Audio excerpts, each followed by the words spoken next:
Hello, my name is Abe, and welcome to Into the Breach. From the makers of FTL, Subset Games. You know that if you just look at their Steam page, like all of their thumbnails for the game, it's like, by the makers of FTL. You know, they're right in the name recognition there, but it's you know, they've earned it. FTL is a very fun game. I played hundreds of hours on it on the YouTube channel. But I've been looking forward to playing Into the Breach. It's kind of just like a mix of FTL, XCOM, Final Fantasy Tactics. You've got a lot of turn-based strategy goodness in there with the art style and the kind of just professional game development of Subset Games. Those guys make some good stuff. So, we're gonna do a playthrough here. This is well, it's not my first time playing it. I launched the game and did the tutorial just to make sure that everything was working properly. And I think the sounds are roughly okay, but I will check it when I'm done, and you guys can let me know if I need to rebalance the audio or anything, but here we go, Into the Breach. Humanity destroyed. Vec threat unstoppable. Mission failed. Open a breach, Ralph. And Ralph is saying that, and that's this guy right here. Time to go back and try again. And it's like freaking Mech Warrior here. We've got these giant robots that we pilot. No idea what the hell's going on, but it's actually kind of fun. Okay, so we have the hangar, essentially, from FTL. We have a time traveler, Ralph Harrison. We can rename our pilot, but we're not gonna do that. We like Ralph just the way he is. Plus 2 bonus XP per kill is his perk. We can change his starting mech for our time traveler. And there are multiple pilots that we can unlock. We have the game difficulty. You can go on easy, reduced enemy spawn rates and scores reduced by 50%, normal, which is normal, and hard mode, which is increased spawn rates and more alpha vec, and scores increased by 50%. We're just gonna do normal for the first while anyways, until we get comfortable with the game, until we've beaten it at least once, and then we'll kick it up to hard and we'll do a full playthrough probably. We have victory medals. Medals awarded based on how many corporate islands are secured before completing the final island. 2 island victory, 3 island victory, and 4 island victory. This is interesting because this is kind of like, the way I understand this is that it's kind of like how in XCOM you could take over, you know, every country. You could put a satellite over every country and then, you know, completely beat back the aliens and then launch your final mission assault. We can actually kind of do speed running. We can just do 2 island victories and then we can do the final boss, or we can do more if we want to be a little bit stronger. So this is going to be an interesting kind of achievement to get. That it seems like you basically have to do half of the campaign and then fight the final boss.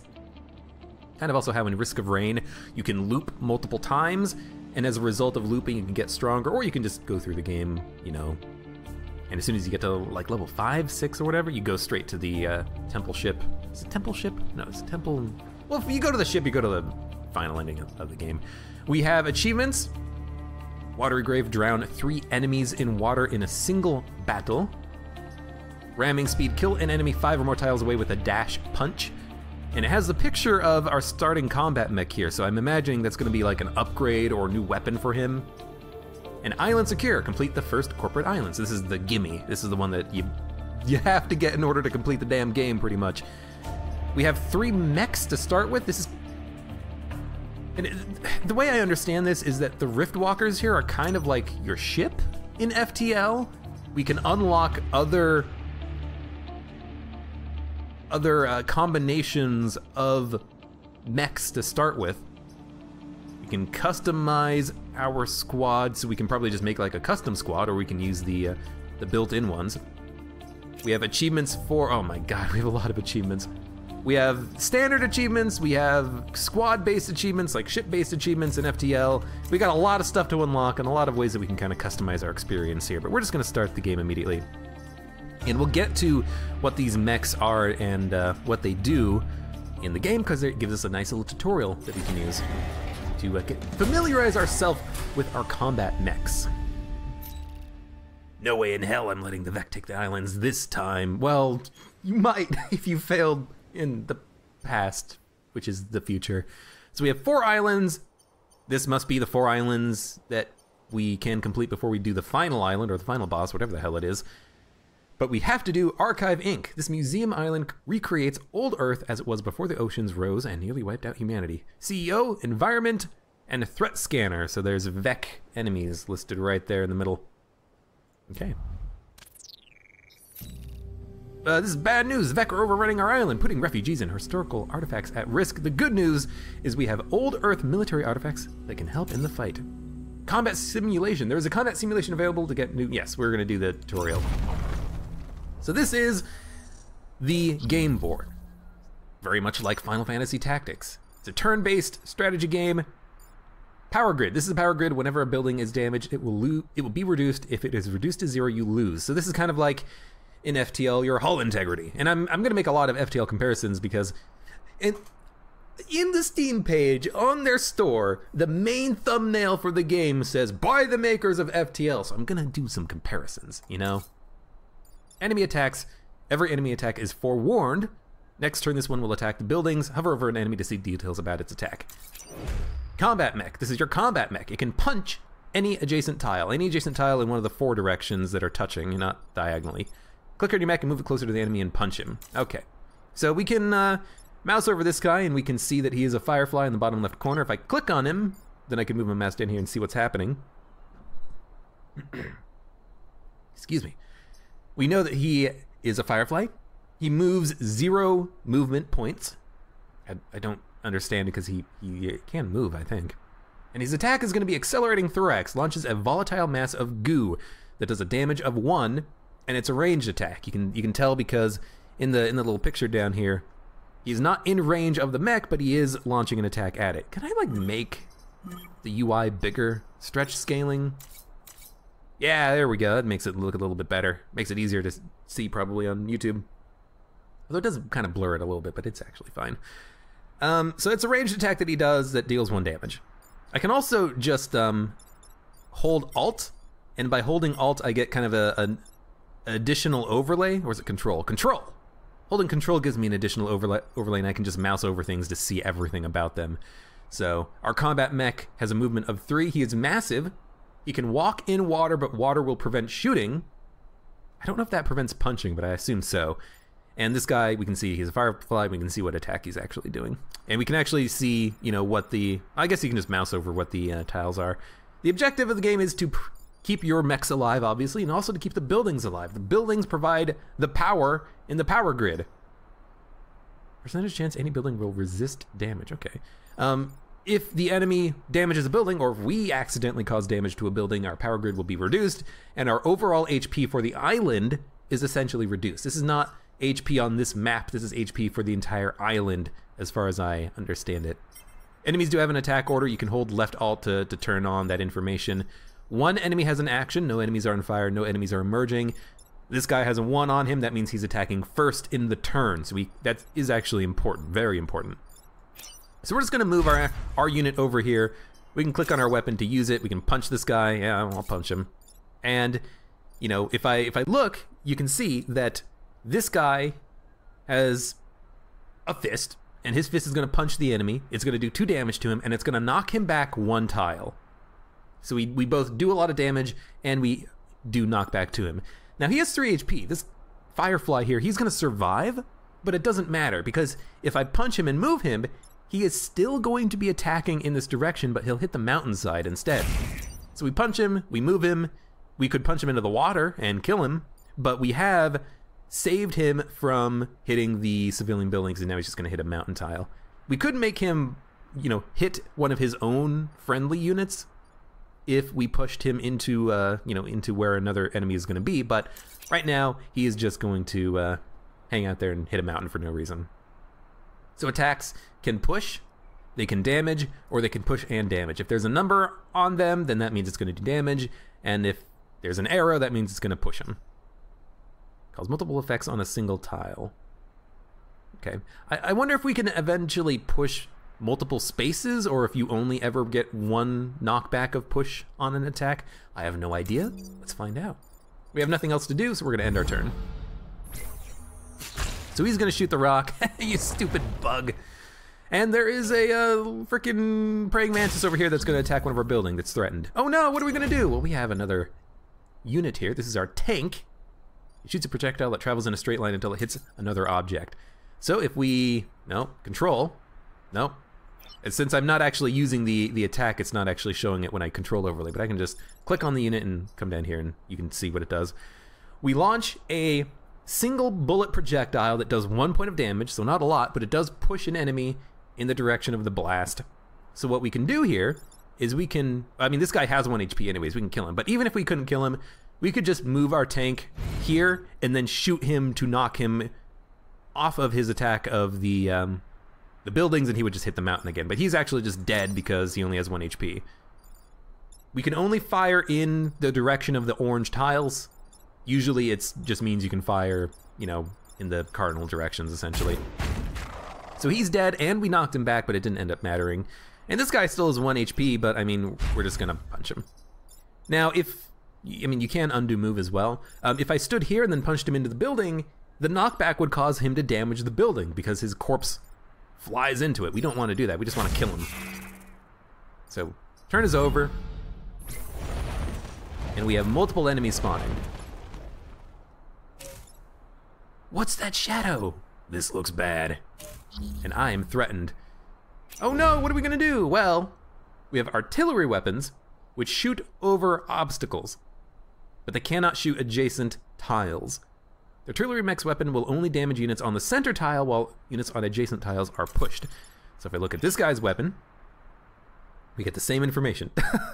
So whatever we shoot at, the guy in the center will take damage, and any enemy that's adjacent to him, or actually any enemy or ally, any unit that is adjacent to him will get knocked back. So, well, I mean, what we do obviously is we just aim our weapon at the flying moth here, and it's going to push the other 2 enemies away into the water, and they will die instantly as long as they don't have this this massive trait that we do. And you know, I can just control over it. He's not massive. He's not massive. He's flying. Flying units can move over any terrain tile. I guess I can't knock him into the water, but I can knock the fireflies, not the hornet. So yeah, we are going to have to do that. Stinger, stab the target. He's doing a melee attack for 1. These guys are shooting, but they're going to die instantly when they fall into the drink. So, artillery, hit the hornet, knock the fireflies into the drink. The knockback doesn't damage anything, so we can use it safely on buildings. You know, the only thing that's going to hurt buildings is direct damage or knocking an enemy into the building. We didn't knock an enemy into the building. There was a massive gush of wind as our artillery shot from the future hit the frickin' building next door. The massive 6-story tall Vec Hornet that's flying and trying to spit at the building, or actually scratch it. But, you know, we didn't do any damage to the building. We just damaged this guy. And this unit fell in the water, killing it instantly. I don't know if you get an XP bonus for knocking him into the water. I don't know. So this guy has 1 HP left. We can just come up here and punch him. Punching for 2 damage seems pretty good. And we could leave our tank here, but I'm actually going to just move him down a little bit because then he can move further. You know, I only have 3 movement points per turn. I want to be able to make sure I can, you know, 1, 2, 3 be able to shoot down here, 1, 2, 3 be able to shoot down here. I want to make sure that he's not in a position where he's going to be useless depending on where the enemies spawn. So we're just going to end our turn. Oh no, a lot of enemies. What are we going to do? Well, they are moving and attacking, and we are very threatened. And we can, every mission, you win by defeating the enemy Vec or fighting them until they retreat. Victory in 4 turns. Bonus objectives. Missions also have bonus objectives. Completing these will earn you additional resources after the battle. So our bonus objective is kill all enemies before they retreat. Okay. So, what are we going to do? Well, we can look at the enemy actions. First unit, second unit, third unit, fourth unit. We could kill them, which I think is probably beneficial. We can see that these 2 enemies, you see that little red arrow on this guy as I mouse over him? That's a melee attack. He's going to do a melee attack, so is this guy. This guy's going to do a ranged attack, and this guy's going to do a ranged attack. Number 1, number 3, the 2 fireflies here. This is important because if I was to just use the tank and to shoot this guy to push him back, I would still take damage as the tank because he's doing a ranged attack. Thanks to those dots, we know that's what's going to happen here. So I can't really leave my tank here to deal with this guy, but here's the thing. If I move my tank, this guy's useless because he's going to shoot off into nothing and nothing's going to happen. So I can use my tank to hopefully deal with another enemy if I have to. So we got to think, what the hell are we going to do here? Well, Q is like a button to disarm your attack. Was it right click? Right click deselects. Okay. Well, here's what I'm thinking. If I move my combat mech here, not my tank, not my cannon mech, artillery mech. If I move my combat mech, I can punch this Hornet and kill him instantly because I do 2 damage. I can use the artillery mech to shoot at this square, which will knock the Hornet back, but it doesn't do any damage, but it will instantly kill the Firefly because he'll get knocked into the drink. What will the tank do? Well, I can actually use the tank to shoot at the Hornet because the Hornet is going to be in this square. So I really have to think about what my move is, what my total complete set of moves are going to be before I act, because there's a lot of things here that depend on other things. I can't just use the artillery mech instantly here because it is going to cause the Hornet to get pushed into me and it will cause damage to me. I've got to be careful about that. But what I can do is just kind of move him here. No, we got to... Yeah, I almost did it incorrectly. We got to move here. We got to punch this guy. We got to use our artillery mech to... And again, this will not damage the building. It just does knockback, which does nothing. We want to knock this Firefly into the drink. The Hornet, who cares? But because of the way the Hornet moved, we can just move our tank over here and then shoot him once. He's flying, so he's not going to get killed in the drink, but he is hurt. The tank or the artillery can kill him in 1 turn. So that's a pretty good turn. Nothing that we own. Our buildings are not taking damage. Our tanks are not taking damage.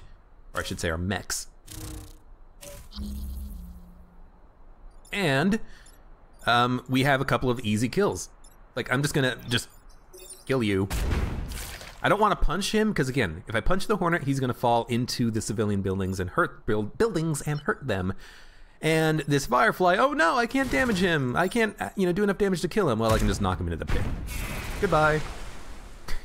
He's not flying, so if I just use the knockback to my advantage, I can kill him instantly. So, end turn. The Riftwalkers are heroes. Is everyone all right? 3 cheers for the Riftwalkers. That's our simulation. We saved 100 civilians and we have full power and blah, blah, blah, blah. Damaged power grid. The power grid...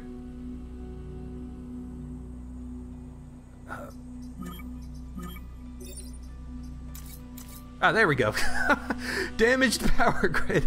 I guess the tutorial lines don't line up when you do the screen scaling.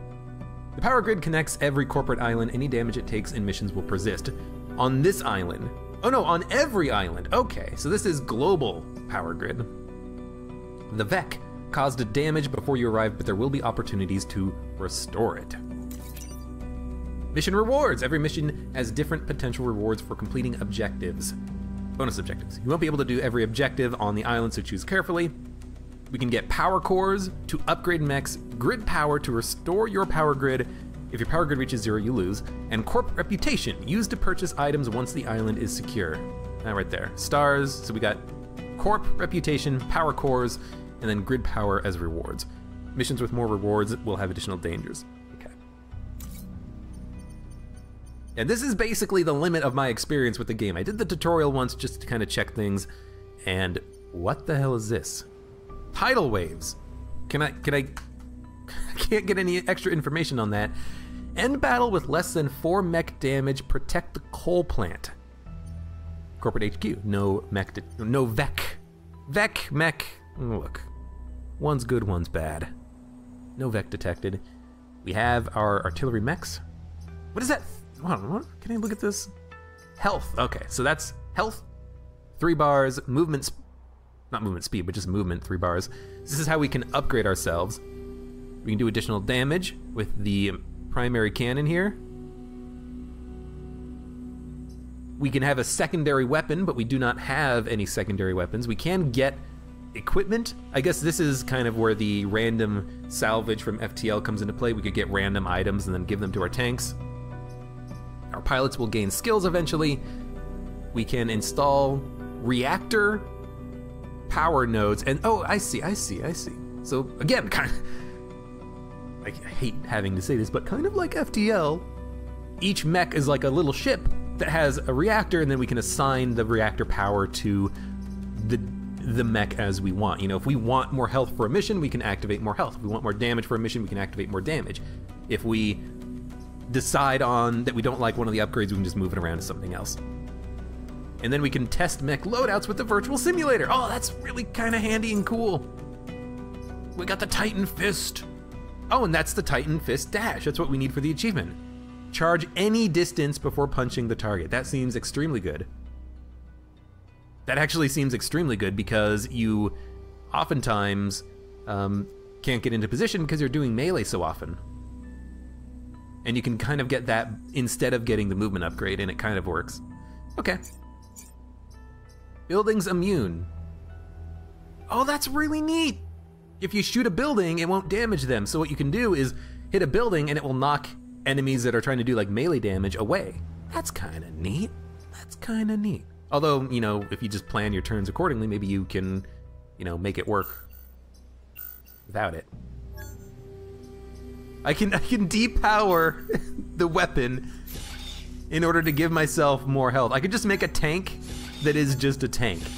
Because you can repair during the mission, so maybe I could do this in... Maybe there's a reason that you would want to do this. I can't think of one right now, but that's actually kind of interesting. I didn't realize you could do that. Okay, so we got the power grid, we got grid defense, the percentage chance any building will resist damage, gain power when your defense grid is full to upgrade defense. Okay. Okay, and saved people. Higher difficulties have more people per building battle. Okay. So we have 2 missions available to us. Marshall District, destroy the dam, okay, and block Vex spawning 3 times. And Old Earth Park, end the battle with less than 4 mech damage and protect the coal plant.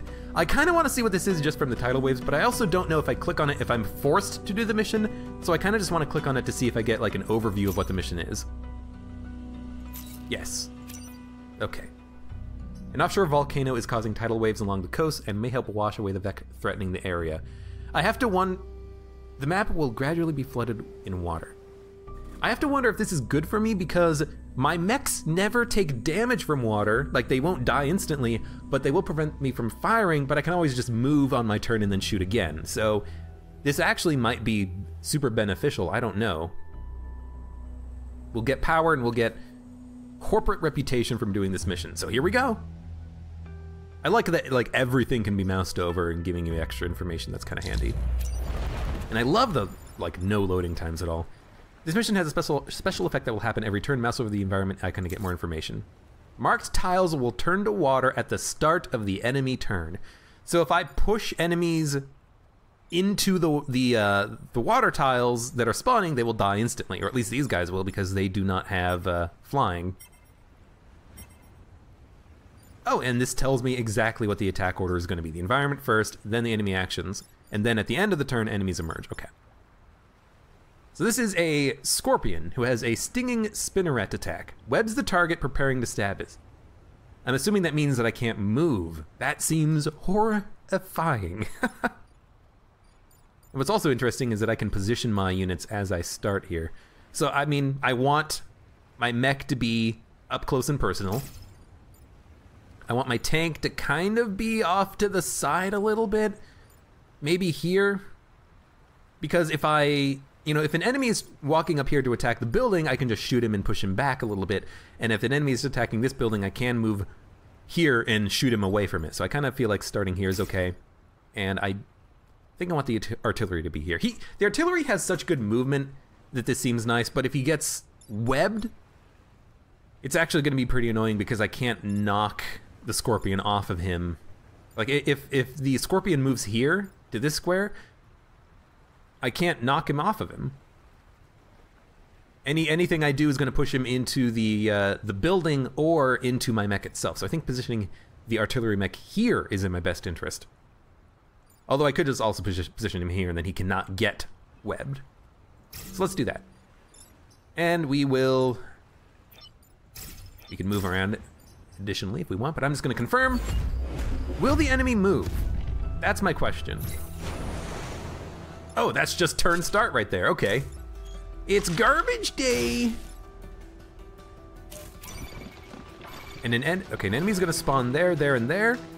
An enemy unit will emerge here next turn. You can temporarily block enemies from spawning, but it will damage the blocking unit. Dude, that's perfect.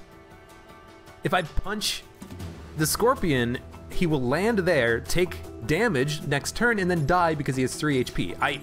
Like, that is like the perfect start. Yeah, he's webbed. I figured that part out already. So theoretically, he's gonna take damage on spawn, because if I look,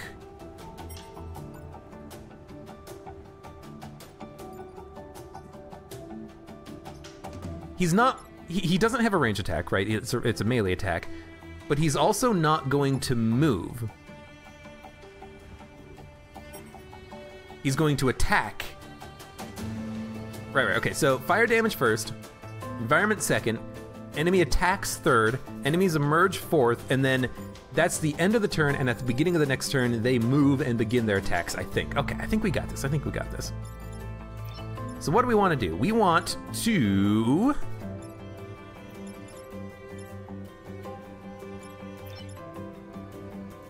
Mated? Mated.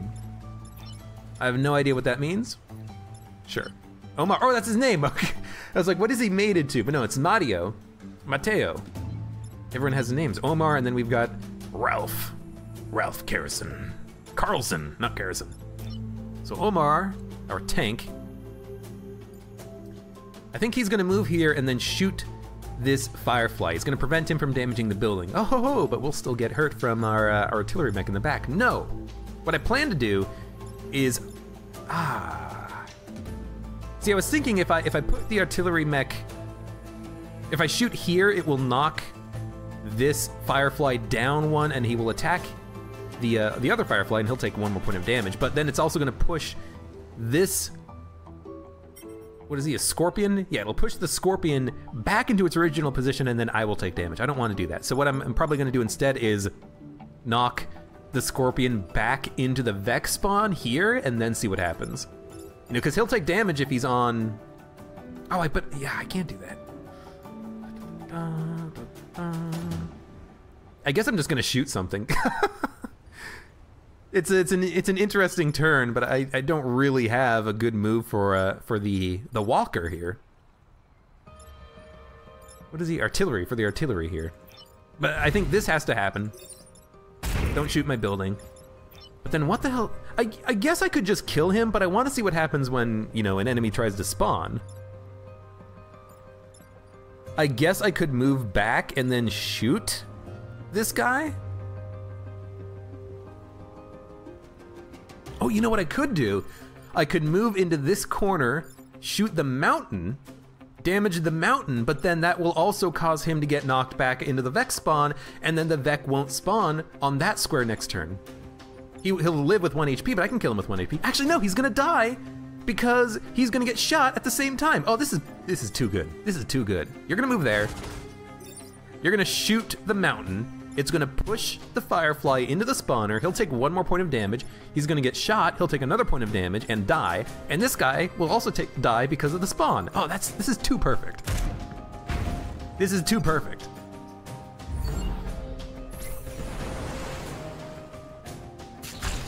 Oh, good job. Better mountain than a building. You missed. You're gonna hurt your friend, and then blocked enemy dead, blocked enemy dead. Sweet. What the hell are you? There's more spawns coming, but we've delayed those 2. Vec Scion. This enemy Scion provides a passive bonus to all Vec. Killing it removes the bonus. Select the Scion and mouse over its portrait at the bottom left for more information. Well, I can just hit Control. Movement of 2, it flies. On forest will light on fire when damaged. Tap light on fire when damaged, posing great risk to this unit. Oh, no. He's on a forest tile, not he lights forests on fire when he moves. Tile will light on fire when damaged, posing great risk to this unit. Okay. So if we hit him once, he will take fire damage before the environment and the enemy actions happen, so if we do 1 damage to him, he's dead. Good to know. Now we have this firefly has a bonus. I didn't look at this. Invigorating Spores. All other Vec receive +1 HP as long as the Scion is living. So it's not a range thing, it's just all Vec receive 1 HP. That's fine though. This is like totally fine. He flies, so I can't knock him into the drink. I mean, I think there's an obvious turn here, and I think the obvious turn is we move the tank here, we shoot the Scion.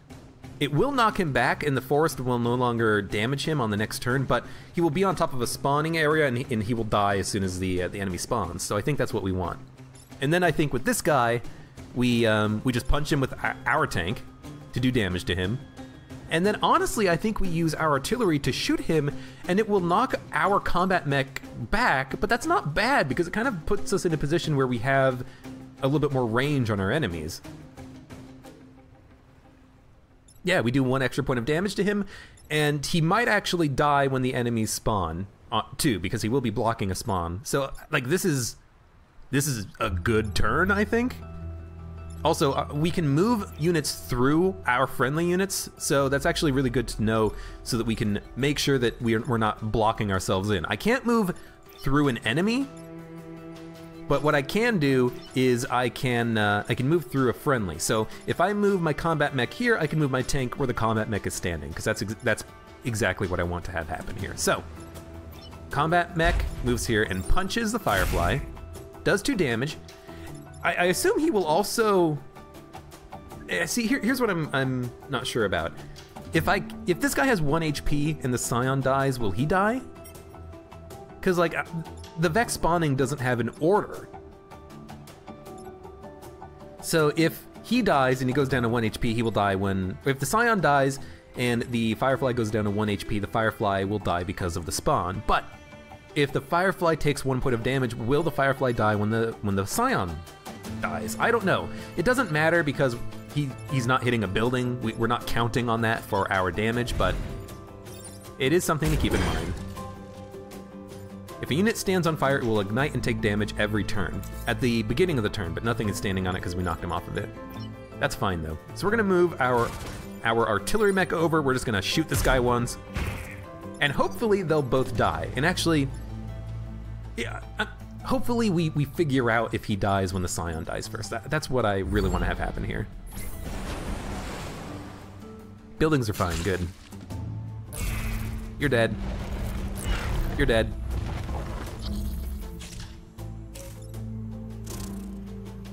Okay. So we have a flying jerk who's attacking my tank, and this Firefly. Now, if I push the Firefly back with, like, the tank, then the Firefly is dead. Protect the coal plant. We don't have to destroy the coal plant, good. Because the other mission was destroy the dam. So the tank can easily kill the Firefly just by knocking him back, and then he'll die due to being drowned.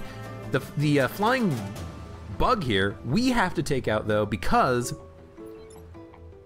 he's flying. He's not going to drown. So I think we just punch him with the combat mech. Now I could just shoot him twice. Except I can't shoot him.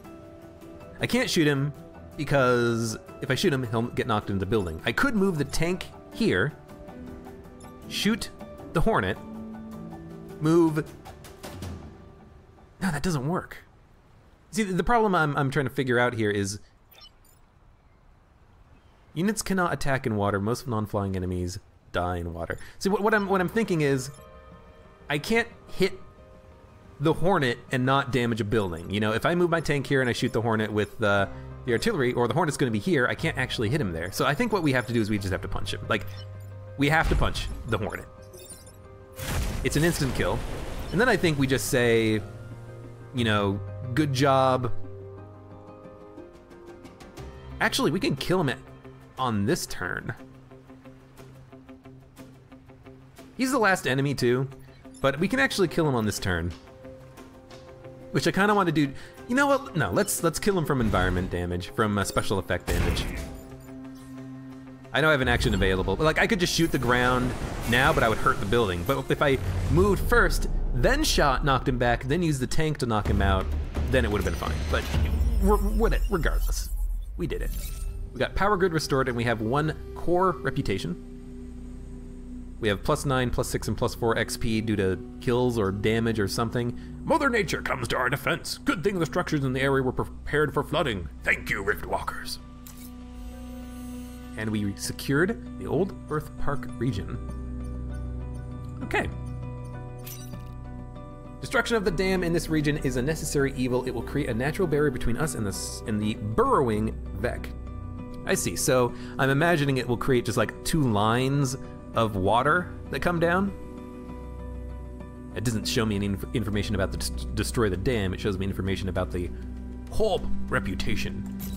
But why don't we end the episode here, and we'll keep it at about a half an hour in length each part. This game is fun already. Like, I really do hope that this kind of captures my attention like FTL did, and I really intend to do, you know, a massive series on this. I'll play this thing for hundreds of hours if I can. 100% the game on hard mode. I will do it if you want me to, and if the game is as fun as it seems like it might be. So, I'll cut it here. Thank you very much for watching. Like the video if you enjoyed it, subscribe for more, and I hope to see you here again for the next mission in Into the Breach.